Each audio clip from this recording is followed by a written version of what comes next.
Okay, here it is, tucked away in the back, 1970 Buick GSX. And this was the car. You know, we always talk about Chevelles on Meldrums Monster Garage, but I do believe this car was faster than a Chevelle right out of the box. And it is just a cool car. Hi guys, is this your car? Yes, sir. Fantastic. Tell me a little bit about it. 1970 Buick GSX. It was 5 years ago. Totally restored. Don't know. And I drive it occasionally here and there. Very nice. Love it. Never get rid of it. That's very, very, very cool car. Thanks for having it here. Thank you. All right, look at this 1966 Buick Grand Sport. And I see Don Sitt's license plate on there. Of course, I'm wearing a Don Sitt shirt today. And he's a proud sponsor of the Northern Ohio Chevelle Club. We always like to listen to him. This is very, very cool. Uncle Larry, look at this. 66 Buick. What do you think? Could this beat a Chevelle? Who knows? With the right rear end, I bet you it could, because it had this pavement pounding 450, 445 Wildcat. So that's a nailhead type motor. Nailhead V8, yes. Wow. That's the torque number. Jeez. I don't know what the horsepower is. This thing just probably tore it up at the drag strip. But you didn't buy this car for the drag strip. You bought it because it was a beautiful touring car. And, you know, yeah, you could whoop people on the street with it. But the main reason to buy a Buick is luxury and comfortable cars. And that's my opinion about Buicks. This is the sleeper car. Yeah, it is. All right, we're looking at one of my favorite cars as I try to talk over the DJ here. 1973 Buick Riviera. And a few of these body styles was probably in the Meldrum household at one time. And the reason I like this so much is it's got the boat tail glass back here. Look at that. Yeah. Just look at it. And there's a few here. Here's one with the trunk open. Oh, yeah. And I know there's a few more down the line here. Yep. But, yeah, lots of cars here. This is Riviera Land here. Yeah. What would you say, how many cars are here, Rick? 400 or so? 400, yeah. Wow. So this is quite larger than the Chevelle show, but remember, it's all models Buicks, not just Chevelles. Yeah. So, you know, there's a lot more cars to pick from. Oh, yeah. So, yeah, we're looking at Riviera row here. Some of the newer ones. I always tried to talk Mom into buying one of these, but she was like, oh, that's too luxurious. So she always opted for something like a Buick Somerset or a Buick Regal or something a little bit smaller. Yeah. So You had some nice ones. all right, we are looking at a station wagon Buick now. And Dad used to bring home this is a 75 estate wagon. Dad used to bring home station wagons from the factory all the time. And I remember when I was about 8 or 9 years old, one of the brothers, either Jay or Chick, getting married up in Michigan. All right. And we all piled into the station wagon. And picture 8-year-old Mark in the middle seat here. All right? Sitting right here. All my aunts and uncles in the back. Probably some of them facing backwards here. How many people could we fit in this thing? 8, 9, 10, who knows? It looks like 8 But or 9. here we are cruising down I-75, which was brand new in Detroit. And picture a sheet of plywood flying off a pickup truck and coming straight at you. And this thing, this piece of plywood came right at us, and it caught the aerodynamics of the car, and it went swoosh right over the top of the car and landed flat on the highway. And wow. Oh my God, everybody in the car crapped their pants. But yeah, that's my story about driving in a station wagon downtown Detroit, I-75, when it was just built. Wow. Woo! All right, we're looking at a 1975 Buick Mordor. I like calling them Mordors, 4 doors. So Electra. And I remember in high school, My buddy Steve Anderson and his family had a beautiful car like this, and we used to drive it all over the place. I'll never forget, had a 455 engine in it, and this is sometime in the 80s. And we're cruising around in the wintertime just like your young 15, 16, 17-year-old guys do. Only one of us had a license, and it's snowing bad. And he took this car and started punching it on the snow. It started fishtailing. We went into the ditch and then came back, went through a field, came out of the ditch and back on the road. And phew, we survived it. Thanks to Buick engineering. I'll call it that. All right, now we're looking at a beautiful 66 Wildcat Convertible. Rick tells me he's got a story about a 65. Yep.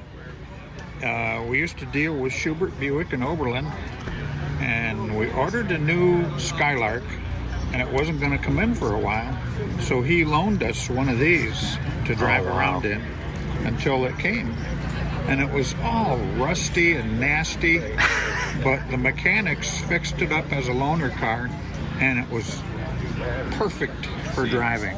Oh, wow. And it was very fast. So I tried to buy it from him when the new car came in, and he goes, "Oh no, you're not getting the Wildcat.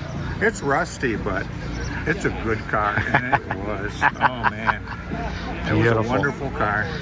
As you can tell, we got a lot of Buick stories because my dad loved Buicks, and my brother definitely picked up that trait from him. He's in love with Buicks. My nephew Charlie loves Buicks. I love Buicks. I don't have one, but I certainly appreciate all these beautiful Buicks out here. All right, here we have Charles Meldrum in his natural habitat. Which would be Stop looking at my junk. Charlie loves parts, and I tell you what, he's always got something good to sell. He's always finding the good stuff. Check out the NOS Super Fender. All right, he's always got some cool artwork out here. That's really cool. Look at that. So we'll check out some Buick parts. I don't know what we'll buy them for. They don't fit on Chevelles for the most part, but I don't know. What say you about this? Did you bring any Sanford and Son doors, or? No, I sold all those. Those sold really fast. That's good. I didn't charge enough, but they're gone, so hey. Oh, there's some cars out on the lawn here. Some looks like some really old ones too. 1908, 1910 Buick. Wow. You know, it was basically a carriage with an engine. And here comes the ambulance. It's late to the show. That's the ambulance. That's all Yeah. the people that are missing the show that are sad. Thank you, Strongsville. These next three cars, all owned by the same owner out of Willoughby, Marcus, and had to wait for the guys to walk away from the car because all three are stunning. Just beautiful color combination, driven cars.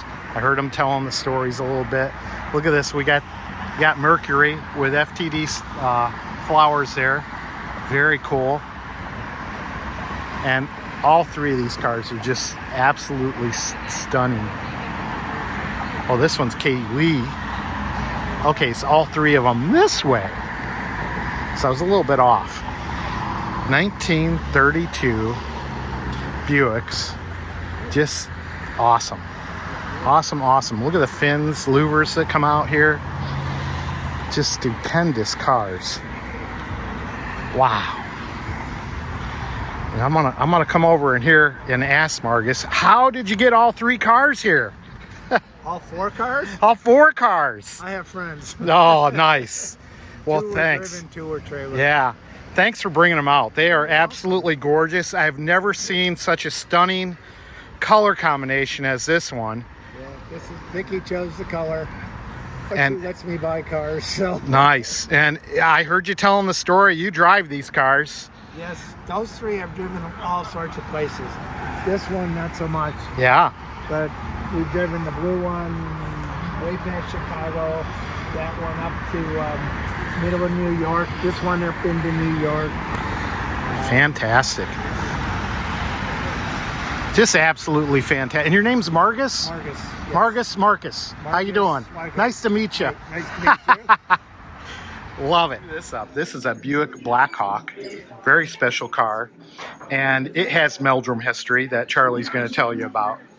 This was a concept car that GM bought parts from Doug Siebold, and it just so happened Doug Siebold had bought a 48 Buick Super that I found for my dad because like screws and nuts and bolts bankrupt you when you're restoring a car. So I found this car. This guy was drinking, and he had a couple other cars.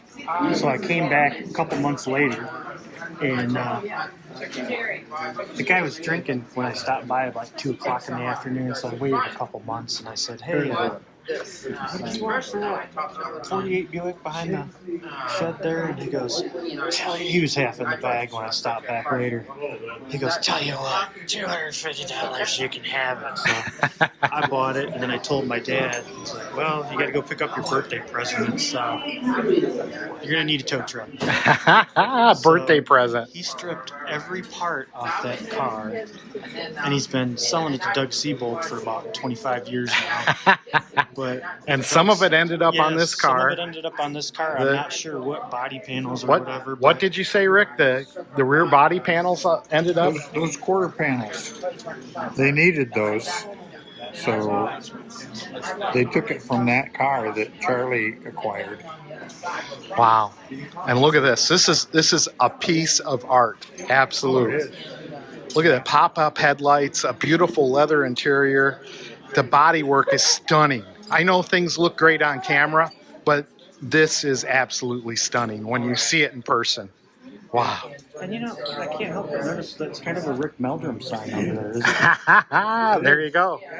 There you go, a Rick Meldrum sign. Rick Meldrum laid out. Very cool. So they're using some of the inside of the hotel for Buick Hospitality, and also swap meet and posters and shirts and all sorts of good stuff through here. So they've done a nice job of not only having the outside for the swap meet area, but a little bit of the inside stuff that needs care and really shouldn't be sitting outside, you know. So very, very nicely done show here at the Best Western. And we got one more car we're going to show you in the banquet room as we look around the swap meet area inside. You go, but Now we are inside the hotel, and we're looking at a 1951 Buick XP, which I would think stands for experimental. And it's a manufacturer plate on here. And I'm telling you, this looks like some kind of spaceship. Wow. Look at this. As my Charles Phoenix would say, behold the glory. Look at this. Look at the torpedo eye sights there. Gun sights on each side for twin guns. We got the beautiful XP 300. So you know what it is. Buick logo there. And then around back here. Woo-wee. Just look at this. Aircraft inspired gauges. This thing looks like it's out of a P-51. Wow. Unbelievable. It is glorious. Look at the special antenna back here. I mean, it looks like aircraft. Wow. Just think, some of these special die-cast bumpers and bumper parts were probably made in Elyria, Ohio by our father as a special production piece to go on this car. And that's my story, and I'm sticking with it. there you go. So from the Buick regional event, national event, National, yeah. this is Rick Meldrum. Say goodbye, Rick. Goodbye, everybody. This is Charlie Meldrum. He's got his Buick-inspired hat on now. Yeah, my inside hat, not my outside hat. This is Mark Meldrum, Meldrum's Monster Garage. See ya.